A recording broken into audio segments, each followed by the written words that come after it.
একটা ছেলে আর একটা মেয়ের ভালোবাসার মধ্যে পার্থক্য কি জানেন? একটা মেয়ে একটা ছেলেকে পাগলের মতো ততক্ষণ পর্যন্ত ভালোবাসে যতক্ষণ পর্যন্ত না সেই মেয়েটা ওই ছেলেটার থেকে ভালো কাউকে পায়। আর একটা ছেলে যখন একটা মেয়েকে ভালোবাসে, তাকে যদি পৃথিবীর সব থেকে সুন্দর মেয়েটাকেও এনে দেওয়া হয়, তবু ওই ছেলেটা তার সেই ভালোবাসার মানুষটাকেই চয়েস করবে। এটাই হচ্ছে একটা ছেলে আর একটা মেয়ের ভালোবাসার মধ্যে পার্থক্য। কারণ ছেলেরা কোনো সময় বেটার অপশন খোঁজে না, ছেলেরা সবসময় তার শান্তির জায়গাটা খোঁজে। আর একটা ছেলে একটা মেয়েকে যতটা ভালোবাসতে পারে, একটা মেয়ে তার এক গুণও ভালোবাসতে পারে না। ছেলেদের ভালোবাসাটা ভয়ঙ্কর রকমের সুন্দর হয়, কারণ একটা ছেলে যখন একটা মেয়েকে মন থেকে ভালোবাসে, সেই মেয়েটার থেকে ভালো কোনো অপশন সে কখনো মাথার মধ্যে চিন্তাই করে না। ছেলেদের ভালোবাসার সাথে কারোর ভালোবাসার তুলনা করা যায় না। ছেলেরা তাদের ভালোবাসার মানুষটাকে যেমন অন্য কারোর সাথে সহ্য করতে পারে না, ঠিক তেমনি একটা ছেলে কখনোই তার ভালোবাসার মানুষটাকে রেখে অন্য কোনো মানুষের পেছনে কখনো ঘুরঘুর করে না। ছেলেরা কখনো কোনো বেটার অপশন বা কোনো সুন্দরী মেয়ে দেখলে তার গার্লফ্রেন্ডকে ভুলে যেতে পারে না। একটা ছেলের ভালোবাসা আপনি কখনোই একটা মেয়ের ভালোবাসার সাথে তুলনা করতে পারবেন না, কারণ মেয়েদের ভালোবাসাটা তো তুচ্ছ।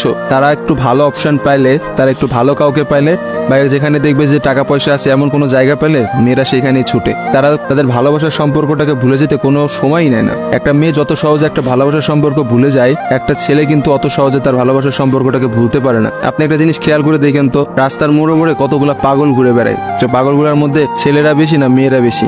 আসলে নারীর ছলনার কাছে হেরে গিয়ে কিন্তু ছেলেরা পাগল হয়ে যায়। আর তারাই কিন্তু সমাজে নানা রকম জায়গায় ঘুরে বেড়ায়। রাস্তাঘাটে দেখা যায়, বাজারে দেখা যায়, হাটে দেখা যায়, তাদের আসলে সব জায়গায় দেখা যায়। আর কয়টা মেয়েরা আপনি দেখছেন পাগল হইতে বলেন? ভালোবাসা বিচ্ছেদের পর একটা ছেলে নিজেকে কোনোভাবেই ঘুরিয়ে নিতে পারে না, অথচ একটা মেয়ে কিন্তু খুব সহজেই তার নিজেকে ঘুরিয়ে নিতে পারে। একটা মেয়ে কিন্তু নতুন একটা সংসারে যায়, নতুন মানুষকে পায় এবং সে সবকিছু ভুলে যেতে পারে।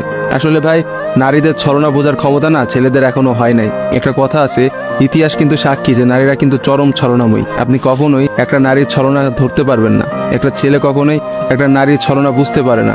একটা নারী আসলে কি করতেছে বা তার মধ্যে কি চলতেছে, এটা কখনোই তার মুখ দেখে বা তার সাথে মিশে আপনি বুঝতে পারবেন না। অথচ একটা ছেলে, সে কিন্তু কখনো ছলনা করে না। ছেলেদের মানুষের মধ্যে কিন্তু কখনো কোনো ছলনা থাকে না। তারা কিন্তু নিঃস্বার্থভাবে তার প্রিয় মানুষকে ভালোবেসে যায়। দিন শেষে দেখা যায় যে প্রত্যেকটা ছেলেই কিন্তু মেয়েদের কাছে ঠকে যায়। দেখা যায় তার ভালোবাসার মানুষটা কিন্তু একটা সময় বলে, তোমার থেকে ওই ছেলেটা অনেক ভালো, তোমার থেকে ওই ছেলেটা অনেক বেশি টাকা পয়সা আছে, বা তোমার থেকে ওই ছেলেটা অনেক বেশি ভালো অবস্থানে আছে। এইসব কথা বলে কিন্তু একটা মেয়ে খুব সহজে একটা সম্পর্ক নষ্ট করে দেয়। কিন্তু আপনি কি দেখাইতে পারবেন যে কোনো ছেলে কোনো মেয়েকে বলছে যে তোমার থেকে ওই মেয়েটা অনেক ভালো, বা ওই মেয়েটা তোমার থেকে অনেক ভালো অবস্থানে আছে, আজকে আমি তোমাকে ছেড়ে দিচ্ছি ওর কারণে? কখনোই দেখতে পাবেন না।